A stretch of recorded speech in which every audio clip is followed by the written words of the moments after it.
Hello and welcome मित्रों, मैं हूं प्रकाश चंद्र भील और आप देख रहे हैं आदिवासी म्यूजिक एंड फिल्म। अभी मैं हल्दीघाटी से यहां पहुंच चुका हूं। महाचिंतन शिविर है आज यहां पे, और अभी मैं आपको दिखाता हूं चिंतन शिविर में कौन कौन है। और देख सकते हो आप एक आदिवासी डिज़ाइन में यह एक तोरण द्वार वगैरह लगे हुए हैं, और हमारे जो महापुरुष हैं उनका तस्वीर लगा हुआ है। बड़े प्रयास करने के बाद, बहुत सोच मंथन करने के बाद योजना बनाई कि हमारा समाज पार्टियों में बटा हुआ है, हमारा समाज संगठनों में बटा हुआ है, हमारा संगठन समाज धर्मों में बटा हुआ है, बहुत एरिया में बटा हुआ है, तो इसको कैसे जोड़ा जाए। तो हमने 4 पॉइंट बनाए आदिवासी परिवार के। आदिवासी शेर भंवरदादा परमार अपना स्पीच देते हुए, आप किसी भी जिले के हो, कहीं भी जा सकते हैं, कहीं भी बोल सकते हैं।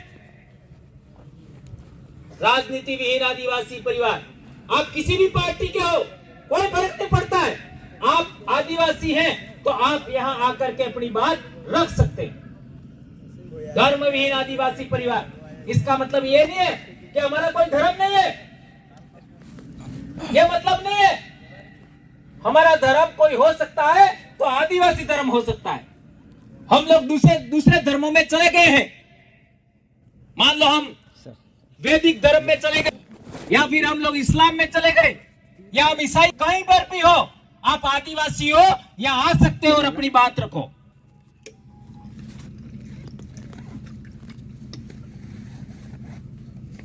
इसके अलावा आप किसी संगठन में हैं, आप किसी भी संगठन में हो, हमें कोई फर्क नहीं पड़ता। आप आदिवासी की संतान हैं, आप पैदाइशी आदिवासी हैं, यहां आइए और अपनी बात रखिए। ये 4 हमने पिलर बनाए, ये 4 स्तंभ बनाए, उसके दायरे में रहते हुए लगातार बोलते बोलते बोलते आज लाखों की संख्या में आदिवासी परिवार के सदस्य हो गए हैं। ये आप सब लोगों की मेहरबानी है, आप सब लोगों का प्रयासों की वजह से हुआ है। तो जितने हमारे सामाजिक कार्यकर्ता हैं, उन्होंने बड़े मनोयोग से, प्रयास से आदिवासी परिवार को खड़ा किया है। सबसे पहले आप उन तमाम कार्यकर्ता, जिसमें एक कार्तिक भील भी शामिल है, उन सबके लिए एक बार आप ताली बजा करके अभिनंदन करिएगा मेरे दोस्तों। कार्तिक भाई भोला आदमी था,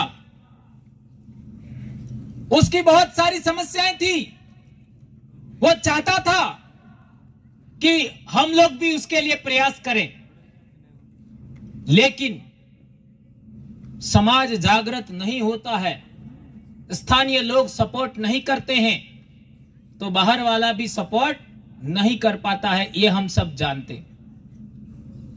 हम लोग मारवाड़ को संगठित करने के लिए, जागृत करने के लिए, शिक्षित करने के लिए लगातार प्रयास कर रहे हैं, लेकिन उस इलाके में जातिवाद बहुत ज्यादा है। इस वजह से वो इलाका उस तरीके से खड़ा नहीं हो पाया जिस तरीके से हमारा इलाका खड़ा हो रहा है। और अंततः कार्तिक भाई हमारे बीच में नहीं रहे। ऐसे बहुत सारे लोग गुजरात के अंदर, आदिवासी परिवार के अंदर काम करने वाले लोग नहीं रहे आज की तारीख में।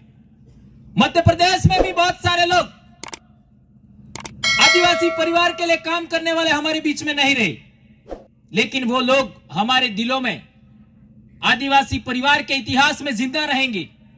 उनको हम कभी भूल नहीं सकते। जो एक दिन भी आदिवासी परिवार के लिए योगदान दिया, 1 रुपये का भी पैसा दिया आदिवासी परिवार को संगठित करने में, उन सभी लोगों को हम याद करेंगे। उनमें आपके इसी इलाके के मान्यवर तावड़ साहब भी आते हैं। वे खेरवाड़ा के पास में नया गांव, वहां पर अंतिम हमको मिले थे। इससे पहले कई बार आए, लेकिन वहां पर भी आए थे, उन्होंने बहुत बढ़िया बात रखी थी नया गांव में। और वहां पर ये आप जो बैठे उससे ज्यादा तो पुलिस थी। ऐसे कार्यक्रम में वे आए थे और बहुत जबरदस्त बात कही थी। हम उनको भी आज के दिन याद करना चाहेंगे। दोस्तों, हमारे समाज को जागृत करने के लिए सबसे पहले इतिहास की जानकारी होना चाहिए। इतिहास, ये जो हमारा इलाका है, हम लोग कहते हैं डूंगरपुर में हमारा राजा था, उदयपुर में हमारा राजा था, सलुम्बर में हमारा राजा था, चित्तौड़ में भी हमारा राजा था, बांसवाड़ा में भी हमारा राजा था, कुशलगढ़ में था। ये तो राजस्थान की बात हो गई। पड़ोसी गुजरात में भी हम लोग कई शहरों को, कई इलाकों को दिखा देंगे कि वहां पर भी हमारा राजा था। मध्य प्रदेश में भी हम दिखा देंगे कि वहां पर भी हमारा राजा था। यदि हम लोग राजा और राजाओं के वंशज हैं, हमारे पूर्वज राजा थे, तो हम लोग आज प्रजा कैसे हुए, इसका भी कारण हमको मालूम होना चाहिए। यदि हमारे पूर्वज राजा थे, हम प्रजा कैसे हुए, इसका कारण आपको पता लगाना है। आज हमारे साथ क्या हो रहा है उसका पता लगाना होगा। कौन लोग हैं आज की तारीख में जो हमारे पीछे पड़े हुए हैं, हमारा दमन, शोषण, उत्पीड़न करते हैं, उनके चरित्र का पता लगाना होगा। और आज भी उस जमाने में हमारे पूर्वज हारे या उस जमाने में हमारे पूर्वज असफल रहे, आज भी असफल हो रहे हैं, उन कारणों का पता लगाना होगा, अर्थात हमारे चरित्र का भी अध्ययन करना होगा। ये बात हमको ध्यान रखनी होगी। एक वे लोग जो हमारे पीछे हैं, उनके चरित्र का भी पता लगाना चाहिए और हमारे चरित्र का भी पता लगाना चाहिए कि हम में ऐसी क्या खामी है और उनमें ऐसी क्या गुण है जिसकी वजह से वो लोग हमको जीत जाते हैं और हम हार जाते हैं। इसका हम पता लगाते हैं तो सबसे बड़ा कारण यह नजर आता है, जंगल के अंदर दो प्रकार के जानवर होते हैं। एक घास खाने वाले जानवर होते हैं या पेड़ पौधों को खाने वाले जानवर होते हैं, जिनको हम कहते हैं शाकाहारी। एक ऐसे जानवर होते हैं जो घास खाने वाले जानवरों को मार के खाते हैं। दो प्रकार के होते हैं। कुछ जानवर ऐसे भी होते हैं जो घास भी खा लेते हैं और मांस भी खा लेते हैं, ये अलग है, सर्वाहारी। लेकिन मेजर दो प्रकार के जानवर होते हैं। एक ऐसे जानवर जो घास खाते हैं या पेड़ पौधे, वनस्पति को खाते हैं, और दूसरे ऐसे जानवर होते हैं जो घास खाने वाले, वनस्पति को खाने वाले जानवरों को मार के खाते हैं। बराबर है क्या गलत है? ये ध्यान रखो।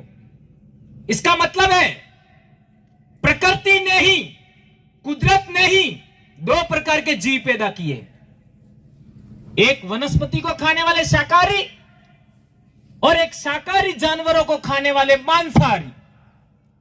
कुदरत नहीं बनाए, हमने नहीं बनाए। तो हमारे इंसानों के अंदर भी दो प्रकार के लोग हैं। इंसानों के अंदर भी दो प्रकार के लोग हैं। एक ऐसे लोग हैं जो श्रम नहीं करते, मजदूरी नहीं करते, खेती बाड़ी नहीं करते, पशुपालन नहीं करते,